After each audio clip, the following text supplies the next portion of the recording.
Imagine a massive ancient oak tree. It has stood in the exact same spot for decades. Now, imagine you need to move it across the garden. If you just grab the trunk and pull, what happens? The roots tear, the trunk snaps, the tree dies. This is how most of us pitch our biggest ideas. We walk into a room, grab the trunk, and pull as hard as we can. And we wonder why our ideas die on the boardroom table. But Japanese master gardeners have a different method, a secret process used for centuries to move the immovable. They call it Nemawashi, going around the roots. And Japanese executives use this exact same gardening trick to win every single negotiation before the meeting even begins.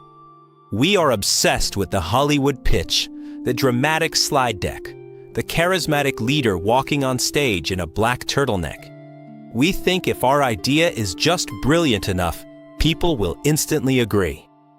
I used to believe this. I spent weeks building the perfect presentations. I would walk into meetings feeling like a genius. I would drop my idea like a bomb, and every time I was met with folded arms, cold stares, endless pushback. I felt alienated, angry, and completely unheard because I fundamentally misunderstood human psychology. The boardroom is not an arena for logic. It is a minefield of fragile human egos. Humans absolutely despise being surprised. When you present a new idea in a public setting, you trigger a threat response. The amygdala fires up. People feel backed into a corner.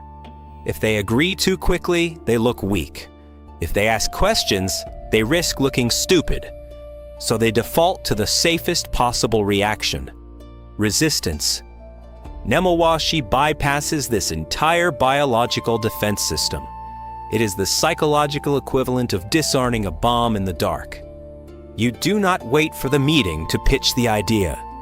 The meeting is just a theatrical performance. The actual decision was made weeks ago. Through a series of invisible, highly calculated micro-interactions, you are removing the armor before the battle even starts. The first step of Nemawashi is the shadow meeting. You never pitch the finished concept. You go to key stakeholders one by one, in the hallway, over a casual coffee, and you ask for exactly one thing: advice. You say, "I have this rough thought, and I value your expertise." This is weaponized vulnerability. By asking for advice, you stroke their ego. You transform a potential critic into a co-creator. This leverages the Benjamin Franklin effect. We like people more when we do favors for them. When they give you a minor tweak, you accept it. Because now, it is no longer your idea. It is theirs. You have planted the seed. Now you weave the consensus web. You move up and down the hierarchy, entirely in the shadows.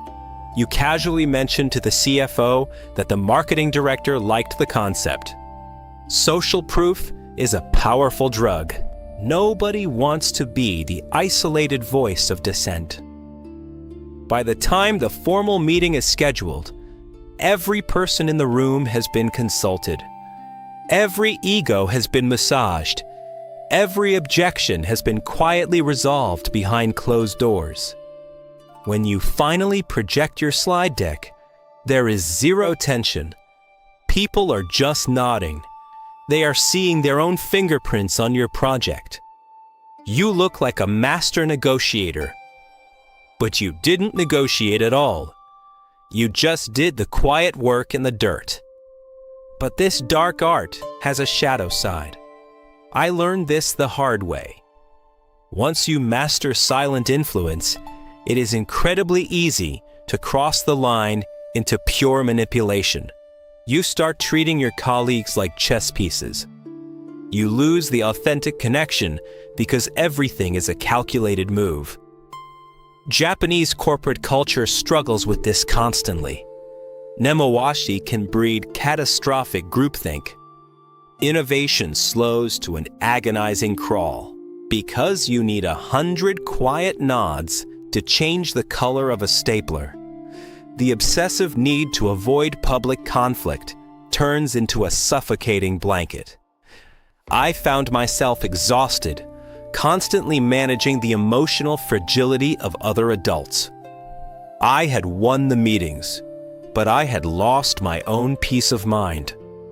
You cannot live entirely in the shadows. Sometimes you have to be willing to break a root.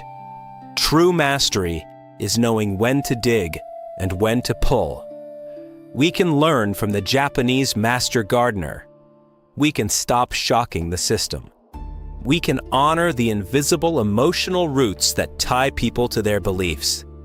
Before you demand change, lay the fertile soil. Speak in the quiet moments. Let others claim your genius, because the loudest person in the room is rarely the most powerful. Power belongs to the one who controls the roots. The next time you have a world-changing idea, don't scream it from the rooftops. Whisper it in the hallway. Guide it with gentle hands, and watch as the world effortlessly bends to your will. That is the silent triumph of Nemawashi.